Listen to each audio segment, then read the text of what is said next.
안녕하세요. 10월 6일 목요일입니다. 오늘은 사무엘하 12장 1절부터 14절입니다. 제가 읽겠습니다.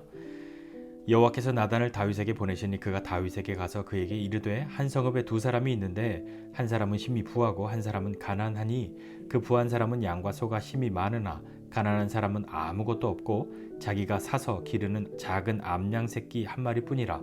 그 암양 새끼는 그와 그의 자식과 함께 자라며 그가 먹는 것을 먹으며 그의 잔으로 마시며 그의 품에 누움으로 그에게는 딸처럼 되었거늘 어떤 행인이 그 부자에게 오매 부자가 자기에게 온 행인을 위하여 자기의 양과 소를 아껴 잡지 아니하고 가난한 사람이 양새끼를 빼앗아다가 자기에게 온 사람을 위하여 잡았나이다 하니 다윗이 그 사람으로 말미암아 노하여 나단에게 이르되 여호와의 살아계심을 두고 맹세하노니 이 일을 행한 그 사람은 마땅히 죽을 자라. 그가 불쌍히 여기지 아니하고 이런 일을 행하였으니 그 양새끼를 네 배나 갚아 주어야 하리라 한지라. 나단이 다윗에게 이르되 당신이 그 사람이라. 이스라엘의 하나님 여호와께서 이와 같이 이르시기를 내가 너를 이스라엘 왕으로 기름 붓기 위하여 너를 사울의 손에서 구원하고 내 주인의 집을 내게 주고 내 주인의 아내들을 내 품에 두고 이스라엘과 유다 족속을 내게 맡겼느니라.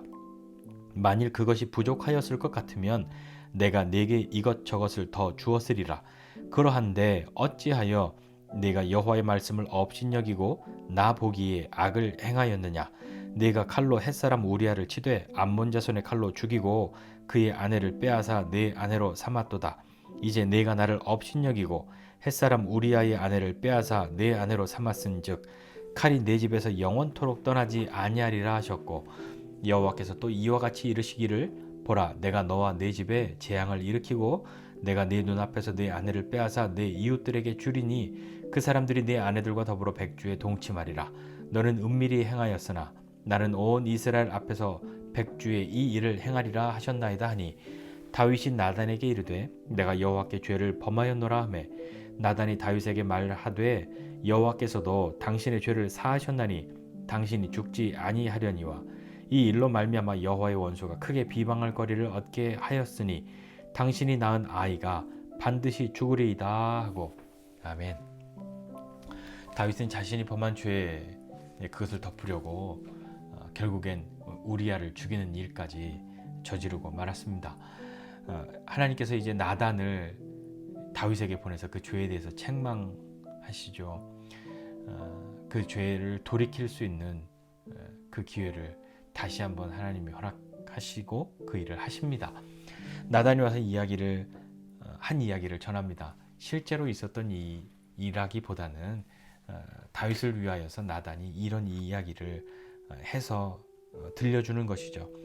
한 성읍에 부자와 가난한 사람이 있는데 부자는 양도 많고 소도 많은데 가난한 사람은 자기가 돈을 주고 산 암양 새끼 한 마리 그거 애지중지 자식처럼 그렇게 키우고 있는데 어떤 한 사람이 그 부잣집에 찾아왔는데 놀러 왔는데 그 부자가 그 행인을 위하여서 자기의 양이나 소로 잡아서 대접하고 싶지가 않고 자기 건 아까우니까 가난한 사람의 암양 새끼를 빼앗아다가 그것으로 자기 손님을 대접하였습니다. 라고 나단이 말하였습니다. 다윗이 그 이야기를 듣고 그 부자 때문에 굉장히 화가 났죠. 아주 노합니다. 그래서 나단에게 말합니다. 여호와의 살아계심을 두고 내가 맹세하는데 그놈은 정말 죽일 놈이야 라고요. 그가 불쌍히 여기지 않고 이런 일을 했으니까 또한 양도 그 4배나 갚아주어야 해 라고 이야기합니다. 다윗의 이 판단은 나단이 자기에게 한 이야기가 자기를 향한 이야기라고 처음에 생각하지 않았고 그 이야기를 잘 듣고 왕으로서 또 재판관으로서 그 판결을 내리는 것이죠. 자신의 판단을 한 겁니다. 그리고 그 부자는 정말 죽일 놈이고 그 양은 모세율법과 같이 양 한 마리는 4마리로 갚는다 했던 그 모세율법을 따라서 그 양새끼도 4배나 갚아주어야 해라고 판단을 하죠. 이것은 뭐 기분에 따라 달라지는 판단이 아니라 옳은 판단이었을 겁니다. 나단이 그 이야기를 듣고 난 다음에 다윗에게 말하는 거죠. 그 사람이 바로 당신이라고. 다윗도 그 이야기가 무슨 이야기인지 알아들었을 겁니다. 그리고 나서 나단이 이야기를 하죠. 하나님께서 당신에게 행하신 일이 있는데 당신을 왕으로 삼기 위해서 왕으로 기름 붓기 위해서 사울의 손에서 구원해주고 이렇게 하셨는데 당신에게 더 필요한 것이 있었다고 한다면 하나님께서 더 주었을 것인데 당신은 어찌하여 여호와의 말씀을 업신여기고 하나님 앞에 이렇게 악을 행하였습니까? 우리아의 아내를 빼앗고 그리고 우리아를 죽이는 그 일을 행하였습니까? 라고 책망하는 거죠. 9절과 10절에 연거푸 하신 말씀이 여호와의 말씀을 업신여기고입니다. 죄를 지을 때는 우리가 하나님이 옆에 계시다 할 때 하나님을 무시하고 죄를 짓기가 참 쉽지 않죠. 그러니까 하나님으로부터 멀어졌을 때가 죄 짓기가 딱 적당할 때입니다. 적당하다기보다 하나님의 임재 가운데 충만할 때 그때는 죄를 짓고자 하는 마음이 덜하죠. 그리고 그 마음을 빼앗기기가 쉽지 않습니다. 그러나 하나님으로부터 멀어지면 그리고 자기가 원하는 대로 다 되어지고 더 이상 하나님 앞에 구하지 않아도 나는 이제 만족해, 아주 충분해, 내 힘으로 다 할 수 있어 라고 하는 그때가 되면 그때가 오히려 죄를 짓기에 더 적합한 때가 되어버린 것 아니겠습니까?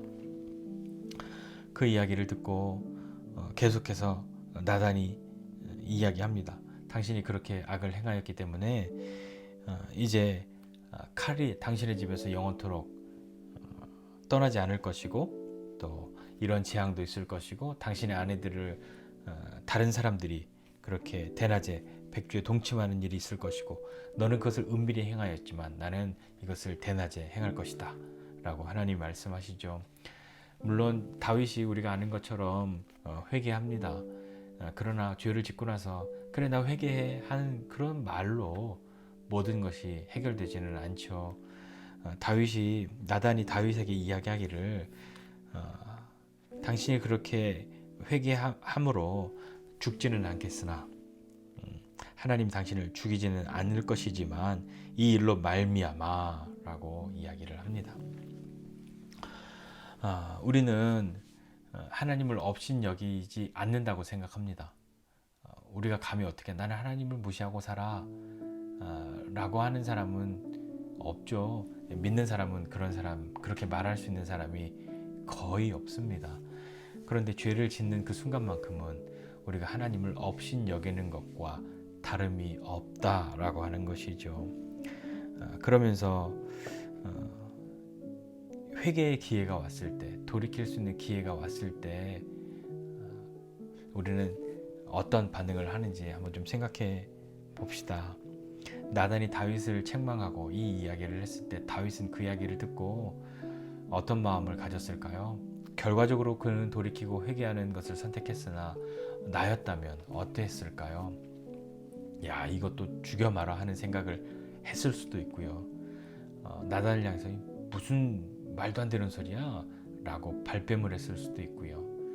아니면 다윗처럼 듣고 돌이킬 수도 있었을 것이고요.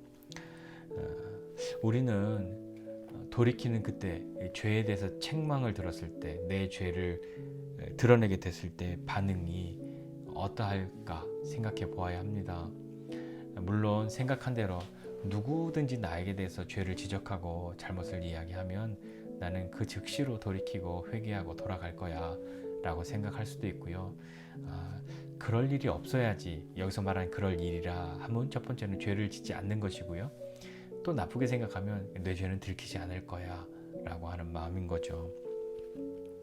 회개는 어떤 것입니까? 회개는 이 다윗과 같이 죄의 책망이 죄가 깨달아졌을 때 하나님의 말씀으로 죄를 깨닫고 또 하나님의 뜻이 무엇인지 알아서 이것이 죄였구나라는 것을 알게 되었을 때 반응입니다. 우리는 회개라고 할 때 하나님 내가 뭐를 잘못했어요 라고 죄의 목록을 이야기하는 것으로 회개라 라고 생각합니다. 물론 그것이 틀렸다는 말은 아닙니다. 그러나 근본적으로 우리가 회개라 하는 것은 하나님으로부터 멀어졌던 내 마음, 그래서 하나님께 순종하고 하나님을 따라가고 주님을 기쁘시게 하기보다는 그 반대편의 것을 선택하기 너무 적합해져서 하나님을 아프게 하고 하나님의 뜻을 저버린 이 하나님으로부터 내가 멀어졌음을 깨닫고 마음을 돌이켜서 다시 하나님께로 돌아오는 것이 회개인 것이죠. 그 과정 속에 죄를 고백하는 것이 있는 것입니다. 그런데 단순하게 내가 그냥 뭐 잘못했어요 라고 말하는 것으로 회개했다라고 하는 것은 아니죠. 우리는 또한 분명하게 회개에 합당한 열매도 맺어야 합니다. 우리는 이 죄를 자각하게 되었을 때 또한 이럴 때도 있죠. 어떤 경우냐면 이런 겁니다. 아니 뭐 이거 뭐 나만 이랬어? 라고 하는 거죠. 저 사람은 나보다 훨씬 큰 죄를 지었잖아. 저 사람에 비하면 뭐 나는 아무것도 아니지. 그 마음은 회개의 마음이 아닙니다. 남과 비교해서 내가 더 적어. 나는 그래도 좀 더 괜찮아. 라고 하는 마음이 아니라 남과 비교가 아니라 하나님 앞에서의 나를 바라보고 돌이켜야 하는 것이죠. 그러니까 크든 적든 하나님 앞에서 나를 생각하면 그 죄가 드러나는 겁니다. 바울이 나는 죄인 중에 괴수다라고 말하는 건 니네들보다 내 죄가 훨씬 커. 내가 죄를 제일 많이 지었어. 그걸 자랑하거나 그런 것이 아니라 남과 비교해서의 나가 아니라 하나님 앞에서의 나를 보았기 때문인 것이죠. 하나님을 업신여기지 않아야 하는데 우리는 또한 하나님을 업신여기기도 합니다. 그것에 한 가지 오늘 좀 생각해 보고 싶은 건 뭐냐면 나는 하나님을 업신여기지 않아요 라고 하지만 우리는 어디를 가면 하나님이랑은 같이 못 가겠는데 하는 곳이 있습니다. 하나님 나도 같이 가자. 그러면 아니요 하나님은 좀 잠깐 교회에 계시고 제가 혼자 다녀오겠습니다 라고 말하고 싶은 곳이 있죠. 이 일 하나님과 함께 하면 좀 그런데 이 일이 잘 되라고 잘 되게 해달라고 하나님 도와달라고 말하기 좀 그런데 하는 그런 일들이요. 그런 일들을 하고 그런 곳에 가는 그런 것도 하나님을 업신여기는 그런 한 가지 모양이지 않을까요? 저와 여러분은 어떠한지 다시 한번 생각해 보면 좋겠습니다. 오늘 다윗은 하나님 앞에 자신의 마음을 돌이킵니다. 단순하게 내가 잘못했어요 하고 그냥 잘못했다고 말했으니까 됐지 하고 끝내는 것이 아니라 그의 마음을 돌이키고 하나님으로부터 멀어졌음을 아파하고 돌이켜야 하는 것이죠. 그것이 참된 회개란 말입니다. 우리는 매일같이 회개해야 할지도 모릅니다. 그리고 그 회개가 단지 내가 무엇을 잘못했어요 라고 하는 것만이 아니라 하나님으로부터 멀어졌던 그 마음을 돌이키는 것이라고 한다면 하나님께 더 가까이 나아가는 것, 그것은 매일같이 우리가 주님 앞에 고백하고 하나님 앞에 나가야 하는 것 아니겠습니까?